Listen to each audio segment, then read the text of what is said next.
अस्सलाम वालेकुम, मेरा नाम है अफसल और आप देख रहे हैं टेक्निकल स्किल्स। दोस्तों कैसे हो? उम्मीद करता हूँ आप सब खैरियत से होंगे और मज़े में होंगे। What is HVAC? HVAC क्या है? H stand for heating, V stand for ventilation, A stand for air, C stand for conditioning. इसका मतलब ये हुआ हीटिंग, वेंटिलेशन, एयर कंडीशनिंग। एक ऐसा सिस्टम है, ये एक ऐसा मुकम्मल सिस्टम है जो कि हीटिंग, फ्रेश एयर और एयर कंडीशनिंग आपको मुहैया करता है। ये बड़ी बड़ी बिल्डिंग्स में लगाए जाते हैं, जिनको कुछ लोग सेंट्रल एसी भी बोलते हैं और कुछ लोग इनको चिलर्स भी बोलते हैं। अमूमन ये चिलर्स जो हैं 3-4 किस्म के होते हैं।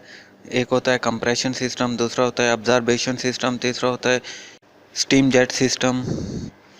हमें इन चीज़ों की ज़रूरत क्यों पड़ती है? जब माहौल में कभी गर्मी ज़्यादा हो जाती है तो सर्दी ज़्यादा हो जाती है, तो उन सूरत में हमें इन चीज़ों की ज़रूरत पड़ती है। जब किसी भी एरिया में अगर सर्दियों के मौसम में बहुत ज़्यादा ठंडक होती है तो वहाँ पर हीटिंग की ज़रूरत होती है। तो वहाँ पर जो बड़ी बड़ी बिल्डिंग्स में होती हैं वहाँ पे ये बड़े सिस्टम लगाए जाते हैं और इनसे हीटिंग हासिल की जाती है। क्योंकि दूसरे जो हीटिंग के ज़राए हैं, जैसे लकड़ी जलाकर या कोयला जलाकर या दूसरा गैस जलाकर, वो थोड़े डेंजरस हैं, इसलिए वो उन चीज़ों का इस्तेमाल नहीं किया जाता। एयर कंडीशनिंग के ज़रिए ही हीटिंग की जाती है, तो ये एक बहुत ही सिक्योर और सेफ ज़रिया है, इसलिए इसको ज़्यादा इस्तेमाल किया जाता है। और दूसरा ये कि जो भी बड़ी बड़ी बिल्डिंग्स होती हैं, उन बिल्डिंग्स में दूसरे सिस्टम को लाना इतना आसान नहीं होता, तो वहाँ पे एयर कंडीशनिंग के साथ साथ हीटिंग भी की जाती है और उसके साथ में फ्रेश एयर भी दी जाती है।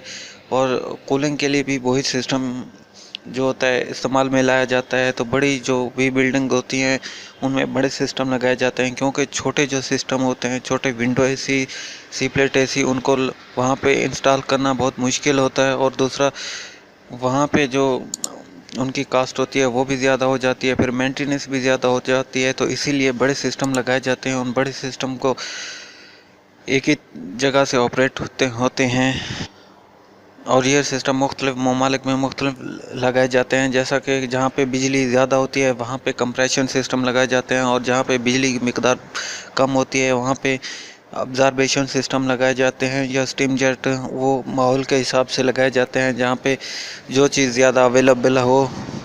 तो दोस्तों, अगर आप इस तरह की वीडियो देखना चाहते हैं तो इस चैनल को सब्सक्राइब कर दें और बेल को भी दबा दें, ताकि वीडियो आप तक जल्द से जल्द पहुँच सकें।